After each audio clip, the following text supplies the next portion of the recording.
Ja des de l'any 64, jo tot just tenia 10 anys, el meu pare tenia unes finques a Espot, i amb la idea de fer un càmping. I concretament la primera autorització és del Ministeri d'Informació i Turisme de l'any 68 i el càmping s'obre l'any 70. O sigui que ja és dels més antics de Lleida.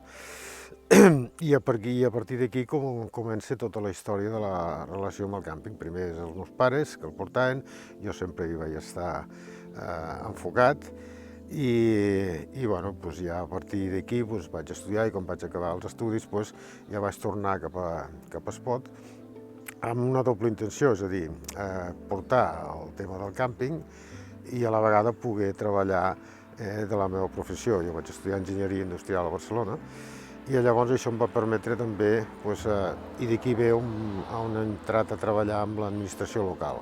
Es van crear els consells comarcals, buscàvem tècnics a les comarques i em va anar molt conjuntat tot en aquest sentit, de poder estar treballant a la comarca amb la creació dels consells comarcals. Vaig estar al Pallars Sobirà, vaig col·laborar amb el de l'Alta Ribagorça, el Consell General de Vall d'Aran, etc., ajuntaments, i això compaginava les dues coses. O sigui, hi ha hagut moltíssims pobles de muntanya que el seu referent és el càmping. No hi ha cap més referent turístic, és el càmping.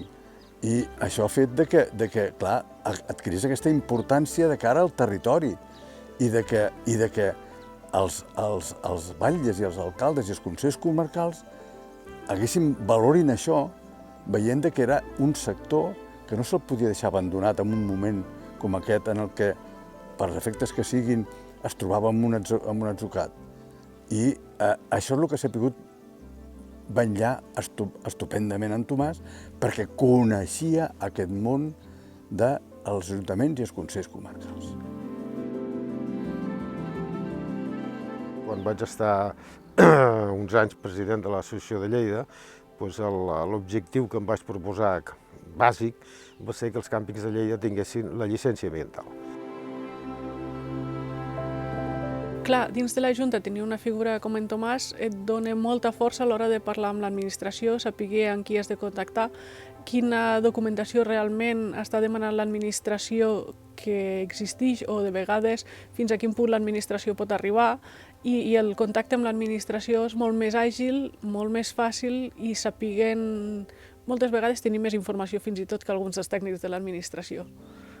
Llavors, això fa que les converses amb l'administració sempre siguin molt més fàcils i més fluides.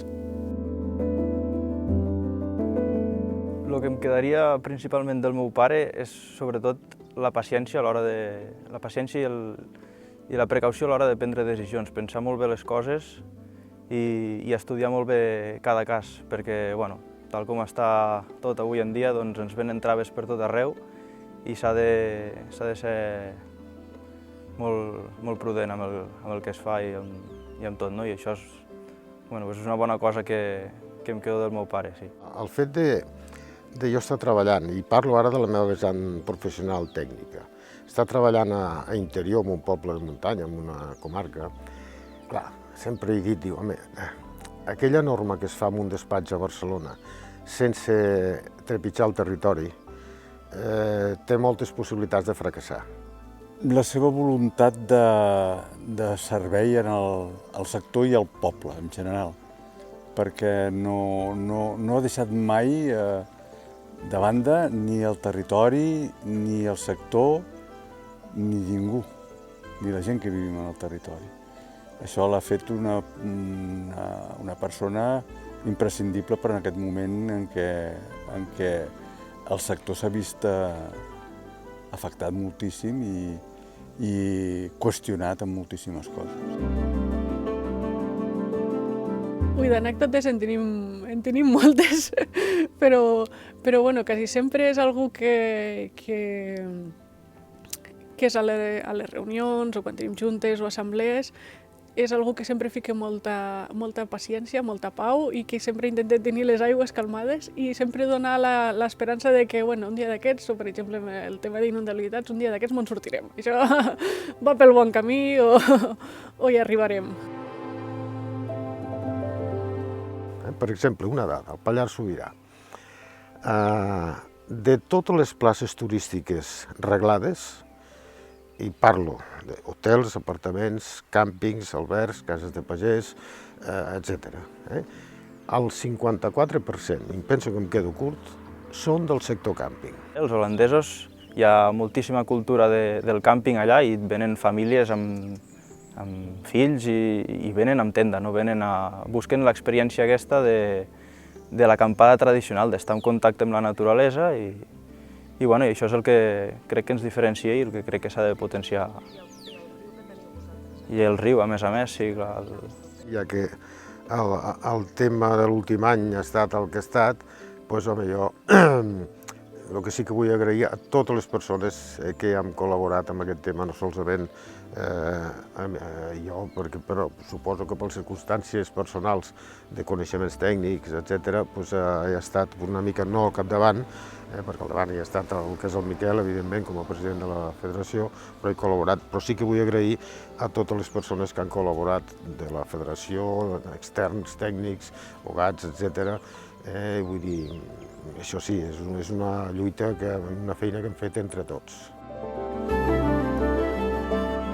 Tomàs també va ser president de l'Associació de Càmpings de Lleida en el seu moment, però sobretot en aquesta última etapa ha sigut un gran col·laborador de la Federació Catalana amb tot aquest periple que portem en termes d'inundabilitat, no? Els seus coneixements del territori, els seus coneixements professionals han ajudat molt a tota la feina que s'està fent per poder gestionar els riscos d'inundabilitat del sector del càmping a Catalunya, no?